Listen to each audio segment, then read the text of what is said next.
In this video we're taking a look at how to hold the guitar and which fingers to use when playing different things. So this video is for certain students that I have in mind coming across a lot of problems that many beginners have when it comes to how to hold the guitar, where to put the hand, which finger positions to use depending on what they are playing. So starting out with holding the guitar, one of the problems that I've seen, especially with children learning to play the guitar, their problem can be sometimes the guitar is nearly bigger than them. And one thing I've noticed is holding the weight of the guitar, the neck under the hand. When my son Charlie, do you remember some of his videos when he was trying to learn to play the guitar, had that. So because he was holding the weight of the guitar with his hand, it meant that he was impeded on how, so if you're holding the weight and you're trying to move along, you're crippling yourself. So in a lot of books they'll show you the correct way of holding the guitar, which sometimes to people doesn't always make a lot of sense. One of the problems is when you see famous artists holding the guitar, because they know exactly what they're doing, they'll hold the guitars in all sorts of different ways. A professional guitarist, you could hang him by his feet and you'd still be able to play the guitar, which is not a lot of help to the beginner. So a lot of books show you to hold the guitar like that. In the position it would be if you had a strap and you stood up, and the same would be if you had an acoustic guitar. So you kind of want it like that with your arm free to move, so you're not holding the weight. And I can hold the guitar like that without any hands and it's free to move about. That's what you want. You want to be holding the guitar. Now a lot of people play the guitar like what I do, having it on your right leg here, like that. Now I think the dip here that you have on Stratocasters is really been designed for comfort, for keeping your arm, and your arm can keep the weight of the guitar there, so I'm still free to move my fingers about. So that's one thing I want to look at. So you can hold the guitar like that. Sometimes if the guitar's over here, sometimes you've got people trying to insert the elbow into the ribs to try to get around and it's struggle, but you won't really want it like that. Now again, especially with younger students learning to play the guitar, they play a lot of things single notes. So say something like, oh, that was wrong, like that. Now one thing, if they're holding the note down, sometimes I have the thumb like that and the palm of my hand at the back, and you can get around, but what happens is these fingers almost clump up like that, and as I press them with the first finger, and it leaves that they're unable to use any of the other fingers, so they end up like this and holding the weight. And really what you want is these fingers free, the thumb at the back of the neck there, not like that, and to hold that note down. So even if you're playing at single notes, you want these fingers. Sometimes people end up with them wandering off here. You want it like that. And then we want to progress on to using more than one finger, because I don't know very many famous one-fingered guitarists. So one of the exercises that I do for is this one, because a lot of exercises, sometimes I'm for more advanced guitarists. I remember reading I think it was the Steve Vai 24-hour guide to virtuoso enlightenment. Brilliant exercises, but weren't really for the beginner. But we'll look at that later on. Now what you want, and I've tried this with children as young as 6, and it seems to be an effective way, is start off with your thumb here and your first finger on the first fret and squeeze that note to hit it accurately. Now sometimes the fingers wander off, you want them here. That's for if you're just a young child trying to get that first note. What you want, and this helps adults as well to get used to this idea, you get your fingers like that and put them on the neck of the guitar.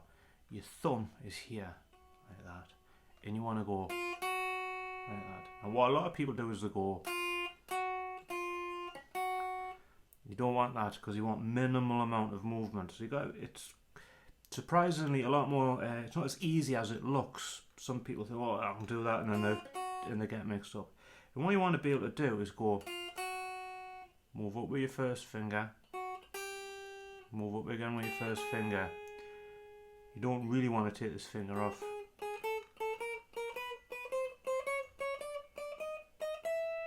and then go backwards. This finger first. Now it is amazing the amount of people who will go and wonder what's going on. So watch out for that.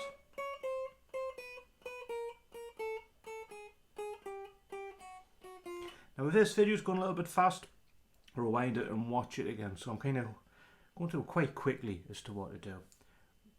So do that on every string.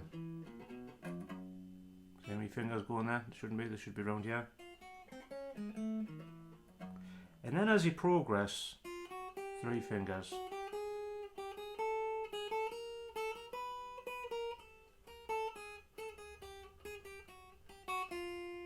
So that's dealing with the left hand.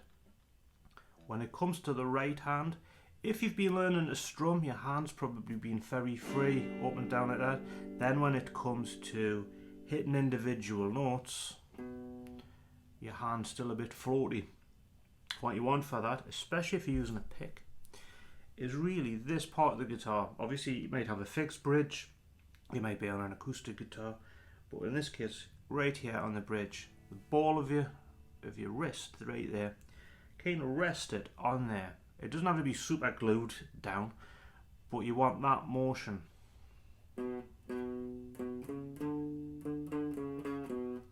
And you can get to each string.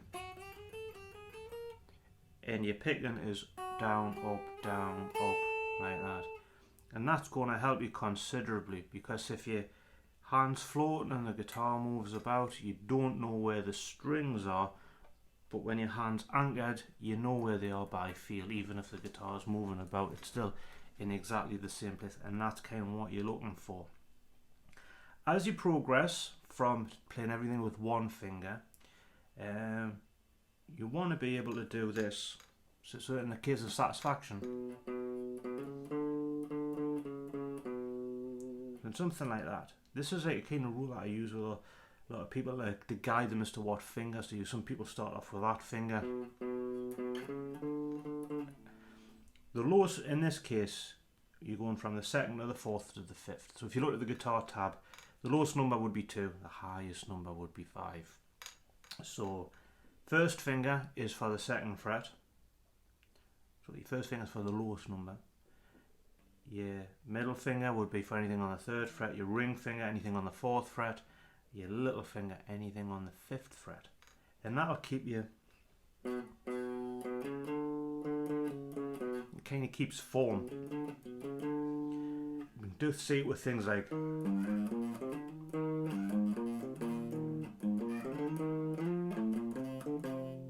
so in the case like Bohemian Rhapsody, lowest number is 3, first finger, highest is the 6th.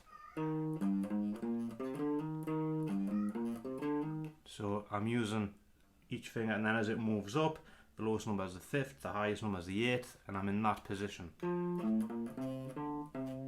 And that really, because as a kid I remember trying to play that and going, and couldn't play it fast enough. It was very staccato, very plodding along like I had space boots on. And if you're going up and down with your picking, look up on economy picking for more advice on that. So that's going to help you. Now as you go further up the neck, say in a case of, because the frets are smaller and closer together, and if you're having string bends as well, you might not necessarily need to use your little finger. You can get away with using just them 3 fingers. And you would never make a bend with your little finger really. You always kind of use your ring or your middle finger with string bends. Like that. And that kind of keeps you right. Now another problem that I've come across is when people are learning chords, it's very much like that game of operation where you put the tweezers through and you can't hit the sides. So your fingers have to be very accurate with your fingertips on the strings, and you've got your hand arched like this so that the finger is only touching that string and it's not touching anything else. Like that. So that's one of the tips for there. with your chords, you kind of want your fingers like a claw, like that. So if they start doing this, where the fingers like that, it starts touching other things. So you really want that accuracy. Now what sometimes happens is when people are actually learning single note riffs, if they're playing something, they end up doing the same thing as if they're tiptoeing through the tulips a little bit, terrified to touch anything else.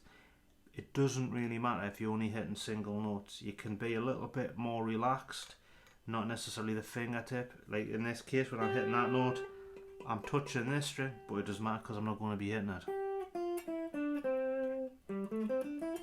So I went to a guitar lesson with somebody. That's what was impeding the playing. They were like tiptoeing through everything.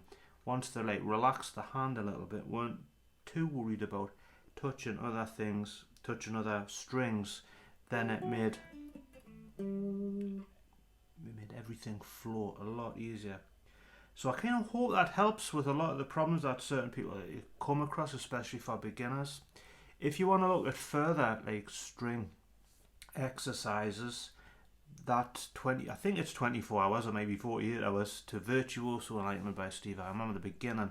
That's when things really started to heat up for me, when I started improving dramatically with string exercises, with the economy picking up down, up, down.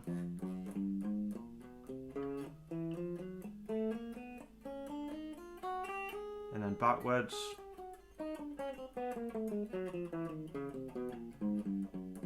And then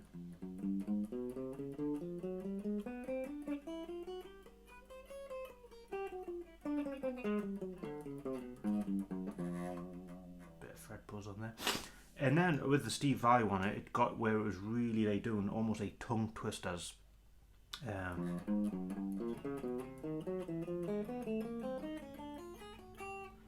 Them type of things. So check that out. I'll put a link in the description because it's quite widely available. Well, that's if you're starting to really like improve. Because sometimes, like I say, the exercises are sometimes set up for beginners. But when you're looking at using all your fingers on the guitar, that rule of like the lowest number and the highest number, your first finger's for the lowest, your little finger for the highest number. So with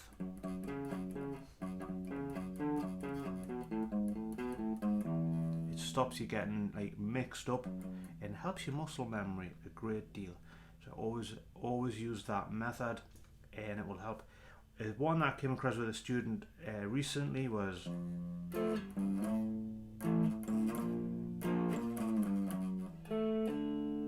We Are the Champions.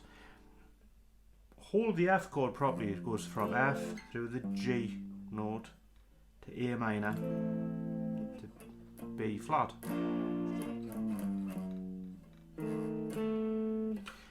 Where they were going wrong was holding F like that, doing that with the G note, then going to an A minor, trying to figure that out, but maybe doing it like that, and then going to B flat and having to change positions. Holding form F, A minor,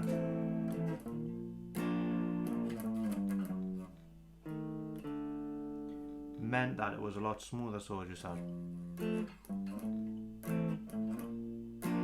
So I'm really just doing that and moving up, and that kept everything tidy and it stops you from getting mixed up. So that's a few tips. I hope it helps. Let me know in the comments whether there's anything else you wanted to look at, whether you need help with, and as always, thank you for watching.